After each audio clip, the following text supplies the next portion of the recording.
है और इसके लिए जो जानकारी आप लोगों को दी गई ये अत्यंत भयंकर जानकारी है। जब संविधान निर्माण करने की प्रक्रिया चल रही थी तब बाबा साहब अम्बेडकर ने हमें ब्राह्मणों से लड़ झगड़ कर संविधान के अंदर एक आर्टिकल के द्वारा हजारों वर्ष की गुलामी खत्म करने का अधिकार दिया और वो अधिकार है वोट का अधिकार। उस दिन संविधान सभा में बहुत बहस हुई और उस आर्टिकल में ये लिखा हुआ है 1 मैन 1 वोट 1 मैन 1 वैल्यू। ब्राह्मणों की मनुस्मृति में लिखा हुआ है ब्राह्मण भूदेव है। ब्राह्मणों के श्रुति पुराण में लिखा है ब्राह्मण भूदेव है। संविधान ने उनको भूदेव से इंसान बना दिया। 1 मैन 1 वोट 1 वैल्यू, यानी बहुसंख्य लोगों को भारत के संविधान में इस आर्टिकल के द्वारा संविधान में लिखित रूप में शासक जमात घोषित कर दिया। क्योंकि ब्राह्मणों के पास वोट नहीं है। जब उनके पास वोट नहीं है, वोट जिनके पास ज्यादा है वो अपनी समस्याओं का हल करने के लिए लोकतंत्र में अपने प्रतिनिधियों को ज्यादा चुनेंगे, अपने समस्याओं का हल करेंगे। ये उसका सीधा अर्थ था। आप लोगों को याद दिलाना चाहता हूं कि जब उत्तर प्रदेश में बाबा साहब अम्बेडकर अपने संगठन का, अपने पॉलिटिकल पार्टी का सम्मेलन कर रहे थे, तब एससी के लोग, बैकवर्ड कास्ट के लोग, माइनॉरिटी के लोग उस सम्मेलन में इकट्ठा हो गए थे लाखों की संख्या में। तब उत्तर प्रदेश का एक ब्राह्मण गोविंद वल्लभ पंत भी उस सभा में बिन बुलाए मेहमान के तौर पर आ गए।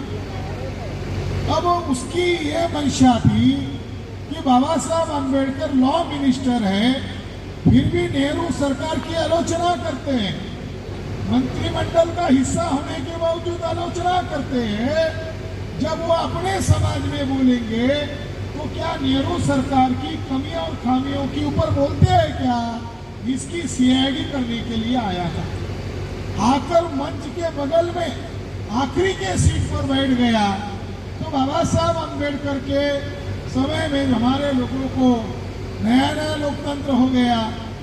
उत्तर भारत में तो आप लोगों को मालूम है ब्राह्मणवाद इतना मजबूत था कि बैकवर्ड कास्ट के लोगों को, पंडित को दूर से देखते ही कहना पड़ता था, पाए लागी पंडित जी, दूर से ही। तो लोकतंत्र नया है तो कम पढ़े लिखे लोग हैं, उन्हें वोट का मूल्य कैसे समझाया जाए। इसलिए बाबा साहब अम्बेडकर ने अपने लोगों को समझाते हुए कहा, अगर अनुसूचित जाति के लोग और पिछड़े वर्ग के लोग अगर साझा मंच बना लेते हैं, उत्तर प्रदेश का सीएम तो छोड़ो, देश का पीएम भी बनने के लिए आपको कोई रोक नहीं सकता। मगर इसके लिए शेड्यूल कास्ट के लोग और बैकवर्ड कास्ट के लोगों को एक आना होगा, साझा मंच बनाना होगा। पंडित की तरफ इशारा करते हुए कहा, फिर ये पंडित जी क्या करेंगे? गोविंद वल्लभ पंत पंडित क्या करेंगे? ब्राह्मण जाति के लोग क्या करेंगे? जब आप सीएम बनेंगे, पीएम बनेंगे तो पंडित जी क्या करेंगे? तो बाबा साहब अम्बेडकर ने सीधी भाषा में समझाते हुए कहा कि ब्राह्मण लोग आप लोगों के जूते के फीती खोलने में गर्व महसूस करेंगे।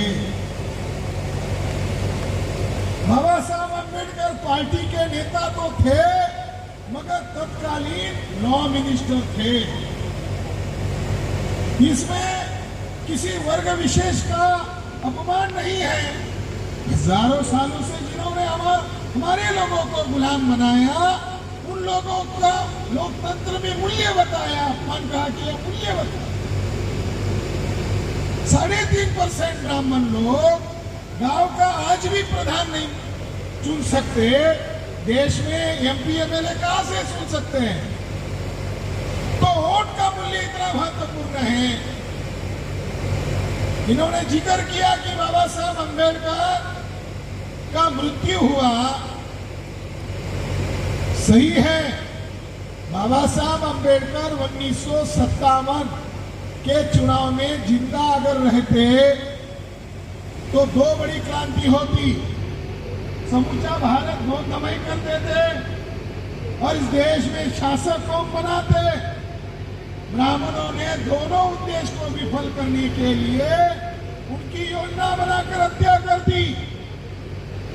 जब दिल्ली में बाबा साहब अम्बेडकर की डेड बॉडीज को देखने के लिए, अभिवादन करने के लिए कार्यकर्ता इकट्ठा हो गए, लाखों की संख्या में 26 अलीपुर रोड पर इकट्ठा हो गए, तब महाराष्ट्र का एक आदमी जो बाबा साहब अम्बेडकर के खिलाफ खड़ा था, 7वीं फेल आदमी का जो आदमी खड़ा था, उसको लगा वो बाबा साहब अम्बेडकर चले गए, मैं भी उन्हीं समाज से हूं तो कल लोग मुझे मारेंगे, तो वो भी डर के मारे वहां अभिवादन करने के लिए आया और बाबा साहब अम्बेडकर के डेड बॉडीज की तरफ हाथ जोड़कर कहने लगा, मैं बाबा साहब अम्बेडकर के खिलाफ चुनाव में खड़ा होने के लिए तैयार नहीं था। नेहरू जी ने मेरे ऊपर दबाव डाला, मैं उम्मीदवारी अर्जी वापिस न लूं, इसलिए ऊपर से मुझे 25,000 रुपए दिया गया। उस दिन उन्होंने कबूल किया।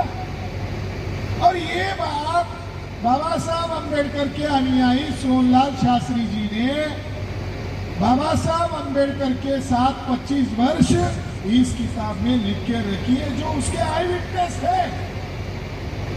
तो बाबा साहब अम्बेडकर को योजना बनाकर हत्या कर दी गई, उसी तरह मान्यवर जी की भी योजना बनाकर हत्या कर दी गई, क्योंकि वही उनका मिशन था जो बाबा साहब अम्बेडकर का मिशन था। वही बातें वो बोलते थे जो बाबा साहब अम्बेडकर चाहते थे। उन्होंने आम लोगों को उत्तर भारत में आकर समझाया, वोट को बेचना बहु बेटियों की इज्जत बेचने के बराबर है। आज हमारे लोगों की वोटों की चोरी की गई है।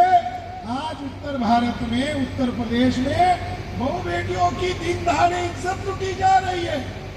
कांशीराम साहब की बात अनपढ़ लोगों को सही लगी, महसूस हुई, क्योंकि वो भुगत रहे थे। मगर आज भी पढ़े लिखा वर्ग या राजनीति करने की मंशा रखने वाले लोग ईवीएम के खिलाफ जागृति नहीं करना चाहते, ब्राह्मणों से दोस्ती करना चाहते हैं। ऐसे नेताओं से सावध रहना चाहिए, सतर्क रहना चाहिए। साथियों, कांशीराम जो साहब ने नारा लगाया, वोट हमारा राष्ट्र तुम्हारा नहीं चलेगा, नहीं चलेगा। कांशीराम साहब ऐसे व्यक्ति थे जिन्होंने अपनी पार्टी को राष्ट्रीय पार्टी बनाई। वोट के आधार पर ईवीएम नहीं था, राष्ट्रीय पार्टी बनाई। मगर आज ईवीएम है, जो पार्टी राष्ट्रीय बनाई थी वो आज सिमट गई है। ये है सच्चाई। साथियों, कांग्रेस ने ईवीएम लाया। ट्विटर जो कंपनी है सोशल मीडिया की, उसका जो पूर्व सीईओ है, उसने जाहिर किया, नंगा किया नरेंद्र मोदी को, आरएसएस, बीजेपी को, कि जब किसानों का आंदोलन दिल्ली में चल रहा था और इनके आंदोलन को कुचलने की योजना सरकार ने बनाई हिंसा के द्वारा, और ट्विटर पर इन लोगों ने ये बात जाहिर की, तो ट्विटर कंपनी को अमेरिका में प्रेशर डाला गया कि आप ये ट्विटर को हटा दो, नहीं तो आपको भारत में आपके ऑफिस खोलने नहीं देंगे। हम धन्यवाद मानते हैं ट्विटर कंपनी के पूर्व सीईओ को कि उसने एक बात बोल दी कि भारत में लोकतंत्र का गला नरेंद्र मोदी के सरकार ने वोट दिया है। फंडामेंटल राइट को वर्तमान सरकार नकार रही है, यह एक्सपोज कर दिया गया। अमेरिका में विरोध हो रहा है, बड़े पैमाने पर नरेंद्र मोदी का विरोध हो रहा है और नरेंद्र मोदी हत्यारा है। गोधरा कांड में कितने लोगों को मारा, इसकी डॉक्यूमेंट्री बनाई बीबीसी वर्ल्ड लंदन ने, वहां वो दिखा रहे हैं। भारत में बैन कर दी गई है।